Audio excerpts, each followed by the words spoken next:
آپ کو کس پر شک ہے دھندار صاحب؟ دھندار کہتا ہے ہمیں ارتک صاحب کے الفاظ کا انتظار کرنا ہوگا، پھر ہم دیکھیں گے۔ دوسری طرف ارطغرل اور حکیم ارتک قبیلے سے نکل چکے تھے۔ ایک جگہ پہنچ کر ارطغرل اپنا گھوڑا روک لیتا ہے، پھر وہ دونوں درخت کے نیچے بیٹھ جاتے ہیں۔ حکیم ارتک کہتا ہے انشاءاللہ آپ کل تک ٹھیک ہو جائیں گے۔ ارطغرل کہتا ہے جب تک میں سمن کو پکڑ نہیں لیتا میں اپنے آپ کو قبیلے والوں کے سامنے ظاہر نہیں کروں گا۔ اس نے ترگت کو استعمال کر کے وہ زہر والا خط مجھ تک پہنچایا تھا۔ حکیم کہتا ہے اس کا مطلب ہے ترگت کی زندگی اب خطرے میں ہوگی۔ ارطغرل کہتا ہے وہ ترگت کو نہیں ہرا سکتے، وہ ان کے لیے کافی ہے۔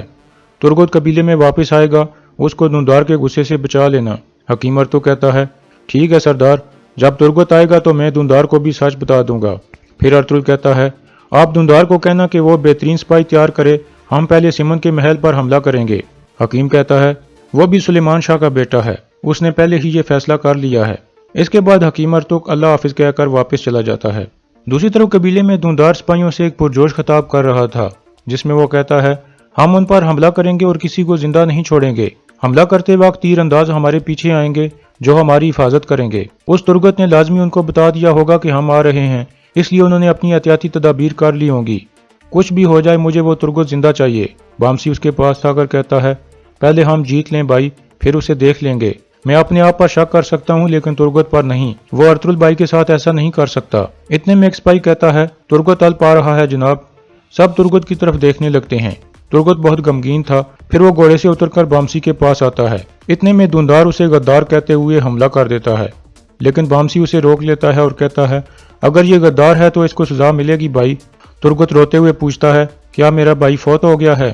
دھندار کہتا ہے تم نے مارا ہے میرے بھائی کو۔ یہ کہہ کر وہ دوبارہ ترگت پر حملہ کر دیتا ہے اور اسے مارنے لگتا ہے۔ پھر دوان آگے آ کر دھندار کو روکنے کی کوشش کرتا ہے۔ ترگت رونے لگتا ہے۔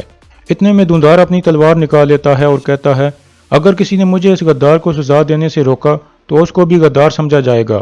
ترگت کہتا ہے ارطغرل بھائی میری وجہ سے مرے ہیں۔ پھر دھندار تلوار ہوا میں بلند کرتا ہے، لیکن اسی دوران بامسی اور دوان آگے آ جاتے ہیں۔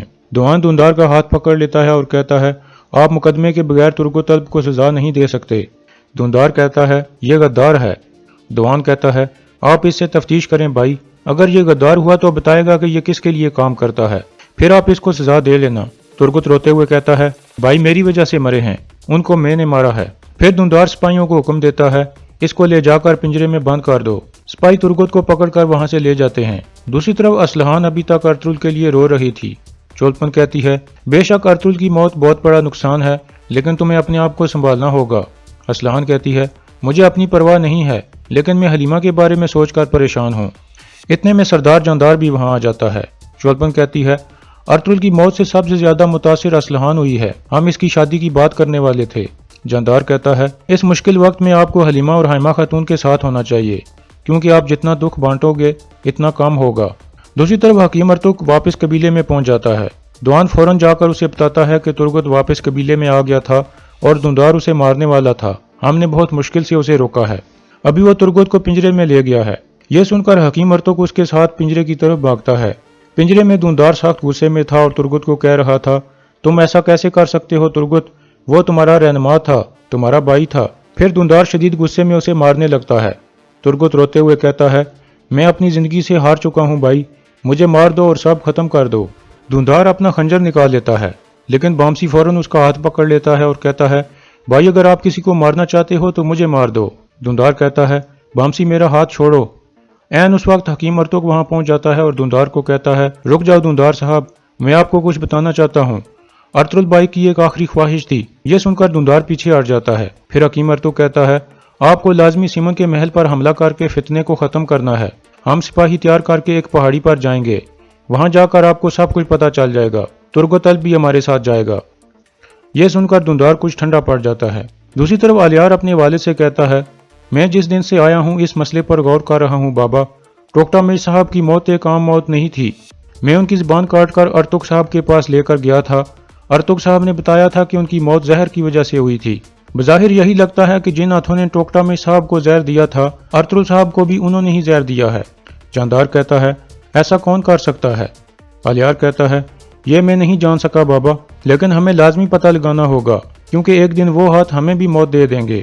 دوسری طرف اسلحان حلیمہ کو کہتی ہے میں جانتی ہوں کہ آپ یہ صدمہ برداشت نہیں کر سکتی، لیکن ایک سردار کی بیوی کبھی ہار نہیں مانتی۔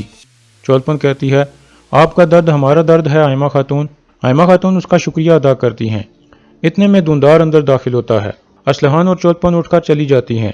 پھر آئمہ خاتون کھڑی ہو کر کہتی ہیں پہلے سنگر تیکن پھر گندوگ دو، اب ارترل، اب اس کے بعد تم بھی مجھ سے دور نہ ہو جانا بیٹا۔ دوندار ان کا ہاتھ چوم کر کہتا ہے مجھے اپنی دعائیں دے والدہ۔ آئمہ خاتون روتے ہوئے کہتی ہیں میری دعائیں تمہارے ساتھ ہیں بیٹا۔ پھر وہ اس سے گلے ملتی ہیں۔ اس کے بعد دوندار باہر نکل جاتا ہے۔ دوسری طرف سیمن اپنے آدمیوں کے ساتھ فلپ اور ماریا کی تلاش میں نکلا ہوا تھا۔ ایک جگہ پہنچ کر اسے فلپ کی لاش مل جاتی ہے۔ سیمن غصے سے کہتا ہے ایک آدمی، صرف ایک آدمی، وہ آدمی جس کی ہم نے جان بچائی تھی اور اسے دشمنوں کے خلاف استعمال کرنے کا منصوبہ بنایا تھا، اس نے یہ سب کر دیا۔ اور یہاں اس قسط کا اختتام ہو جاتا ہے۔